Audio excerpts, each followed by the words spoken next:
Hey, welcome to Small Groups this week. We just started a brand new series called The Stories That Jesus Told. You know, as we read throughout the gospel messages, we find that Jesus uses stories every time he taught. In fact, they even say that Jesus never spoke, never taught without sharing a story. Stories are powerful. Stories communicate so much to us. So we're going to be jumping into some different stories throughout this next 3 weeks, different parables that Jesus told. But before we jump into that, I just want to encourage you guys as a small group. Coming up in a few weeks on June 11th is the Harvest America Crusade. This is a great opportunity for you as a small group to kind of come together. It's a great service project that you guys can do. You guys can all volunteer in a certain area. You guys can all invest, invite some friends, sit together, do something together to capitalize on this event. You know, it's not very often that we have something like this come to our town, where we're going to fill up Cardinal Stadium, University of Phoenix Stadium, with hopefully 65,000 people. A clear gospel message is going to be shared. It's going to be fun. It's going to be engaging. There's going to be some great Christian bands there. So I would encourage you, make sure you get involved with this. Do it as a small group. You know, the small group that serves together stays together. I don't know whoever said that. I just made that up. But anyways, I think it's true though. If you guys do some stuff together, build relationships, serve together, this is a great opportunity to do that. Now back to this series, the stories that Jesus told. This past weekend, I shared the story of Jesus and the vineyard workers. I'm going to read through this whole passage, and then you guys are going to get a chance to go through it again as well. But here's what it says. It says, "For the kingdom of heaven is like the landowner who went out early one morning to hire workers for his vineyard. He agreed to pay the normal daily wage and sent them out to work. At 9 o'clock in the morning, he was passing through the marketplace and saw some people standing around doing nothing. So he hired them, telling them he would pay them whatever was right at the end of the day. So they went to work in the vineyard. At noon, and again at 3 o'clock, he did the same thing. So he kept going back to the village, finding people to work in his vineyard. At 5 o'clock that afternoon, he was in town again and saw some more people standing around. He asked them, 'Why haven't you been working today?' They replied, 'Because no one hired us.' The landowner told them, 'Go out and join the others in my vineyard.' That evening, he told the foreman to call the workers in and pay them, beginning with the last workers first. When those hired at 5 o'clock were paid, each received a full day's wage. When those hired first came to get their pay, they assumed that they would receive more, but they too were paid a day's wage. When they received their pay, they protested to the owner. 'Those people worked only 1 hour, yet you paid them just as much as you paid us, who worked all day in the scorching heat.' He answered them, 'Friend, have I been unfair? Didn't you all agree to work all day for the usual wage? Take your money and go. I wanted to pay this last worker the same as you.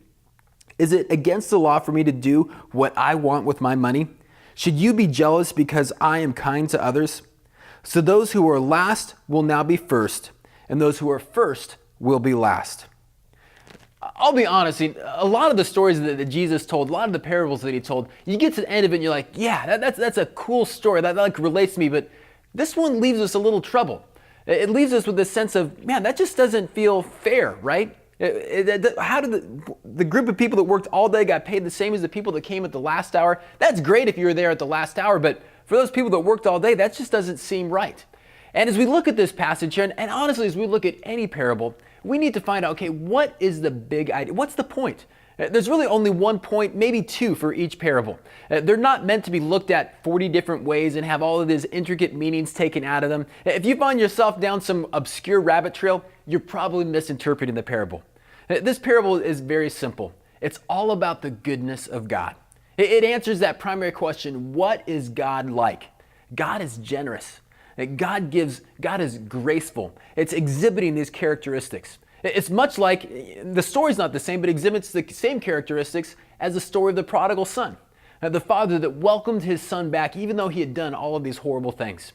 However, the difference is when we look at these parables, we have to figure out who is he teaching these to? A lot of times when there is a bad person in the parable or kind of the person that failed and floundered, Jesus was talking to the Pharisees. He was talking to the religious leaders, correcting a behavior. But that's not the case in this one. The people that were complaining at the end of the story, the people who had worked all day and only got paid the same as the people that only worked an hour. Who are those people representing? Well, those were representing the disciples. Jesus was telling this story to the 12 disciples, his closest followers, which means that we find ourselves in that position as well. So what you guys are going to do today is you guys are going to spend some more time talking about this parable. And we're going to do something that, a little bit different, maybe not too different, but I want you guys to start talking about, you're going to talk about the facts, but really get to how does this story make you feel? What are the emotions that come up when you hear what happened here? Our sense of fairness and our sense of justice, because that reveals a lot where our heart's at. Because that's where we want to end up today. This is the greatest setting to do that in. This weekend, I got a chance. I taught the message in a large group. You guys got to hear some things if you're at church and you apply them to your lives. But today, you get to work it out with each other. You get to talk about how this makes you feel, what this means. What are my action steps moving forward? This is what small groups are all about. This is like the perfect setting to be talking about this. You guys are going to encourage one another. You're going to learn from one another. You're going to build each other up. So have a great discussion today. There are some great questions there for you guys to ask. I can't wait to see what God's going to do in your lives and in your group this week.